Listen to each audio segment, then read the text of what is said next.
cria uma fragilidade econômica, porque você depende de um único setor, de uma única atividade. Então tem uma série de problemas. E óbvio, associado a isso, um projeto político com uma ideologia retrógrada, atrasada e problemática. E aí isso vem do Chávez, que passou esse trono pro Maduro, e eles conseguiram destruir o país. São décadas no poder, são mais de 8 milhões de venezuelanos que deixaram a Venezuela fugindo de uma situação, não é de guerra, é uma situação simplesmente pobreza. De um fracasso, Miséria, um fracasso político, um projeto de poder ditatorial que destruiu a sociedade, a cultura, a economia, a própria riqueza do petróleo, que não foi reinvestido. A PDVSA, né, que é a empresa nacional venezuelana, é um fracasso, porque o petróleo venezuelano, ele não é um petróleo rico, no sentido, ele não é leve, ele precisa ser refinado. É tipo do Brasil. Tipo, não é dos melhores, não é da Arábia Saudita, diríamos assim, né? É um petróleo que você precisa de menos refino. Se você precisa de mais refino, você precisa de mais indústria. Você precisa reinvestir o tempo inteiro. Não foi feito, corrupção, uma vaca leiteira gigante, a PDVSA para os projetos populistas. E aí a Venezuela tá nessa destruição. Nós tivemos uma eleição há pouco tempo atrás e foi uma eleição muito roubada. O Maduro passou de todos os limites na maneira como ele roubou, tanto que mais de 50 países não reconhecem ele como o presidente eleito, não reconhecem o resultado da eleição. E aí a oposição ficou ali, mas para tomar o poder de volta tem que ser na força. E esse é o impasse que nós estamos. E aí com a chegada do Trump, o Trump falou, olha, não vou fazer alguma coisa. Já estava na hora de alguém fazer alguma coisa. Óbvio que quando a gente fala em fazer alguma coisa é sempre muito difícil, porque você vai entrar para fazer o quê? Sanção econômica não resolve, já não resolveu. Pressão política não vai adiantar. E, no final das contas estamos falando de uso da força. E o uso da força não é simples, não é derrubar ou matar o Maduro. Isso é ridículo. Os Estados Unidos faz isso assim, piscar de olhos. O ponto é o que vem depois, ou como que o país se organiza depois. Então, mais ou menos esse é o contexto aí do que tá acontecendo. Mas ele já sabe o que ele vai fazer? Já tem uma... A gente já sabe? Não, ninguém sabe. Mas eu diria assim, eu acho que ele tem... são basicamente 4 opções, vai. A primeira delas é fazer pressão militar, política e econômica para que o exército derrube o Maduro e entregue o poder para alguém. Então tem um golpe. Ele indica isso quando ele aumenta a recompensa da cabeça do Maduro para 50 milhões de dólares. Então esse ele tá falando para alguém lá de dentro, ó, derruba ele que você vai ganhar 50 milhões de dólares. Ele dobrou a recompensa basicamente, isso. 25 milhões. E botou as forças militares na costa da Venezuela, né? Navios, submarino, avião, tudo. Então esse seria o jeito mais suave, mais simples.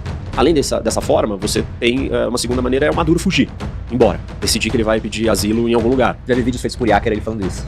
Então, é uma possibilidade. O Assad, no final, quando percebeu que ia cair, fugiu e saiu correndo e foi pra Rússia. Tá morando lá, né? Então, enfim, tem essa possibilidade. A outra é os Estados Unidos matar ele, com um ataque de míssil ou drone.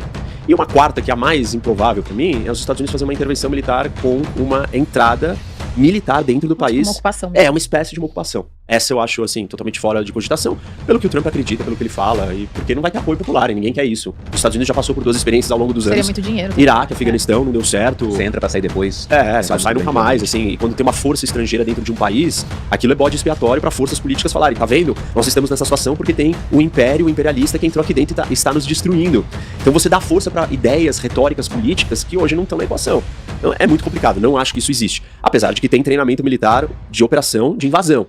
E existe um precedente, né, no Panamá, com o que foi feito nos anos 80, que os Estados Unidos fez isso. Entrou, invadiu, caçou, até prender o ditador e levar ele pra cadeia nos Estados Unidos. Então isso aconteceu. Mas saíram pouco tempo ou ficaram muito tempo lá? Ficaram uns mais de 30 dias.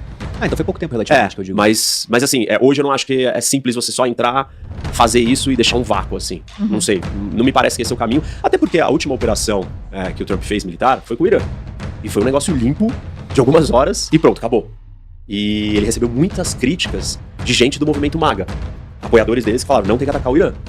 E ele atacou, mas ele atacou de uma maneira assim, sem nenhuma consequência, sem nenhum risco, sem nenhuma duração mais longa daquele problema. Foi agora que ele entrou lá e... Só bombardeou e pronto. Então, eu acho que esse é o modelo, essa é a doutrina Trump que está se desenhando, porque foi um grande sucesso. Foi efetivo, não trouxe problema, não trouxe grandes consequências, não virou uma grande guerra. Então todo mundo deve estar olhando e falando, desse jeito parece que é seguro. Vamos assim. E aí, vamos assim, então seria matar o Maduro.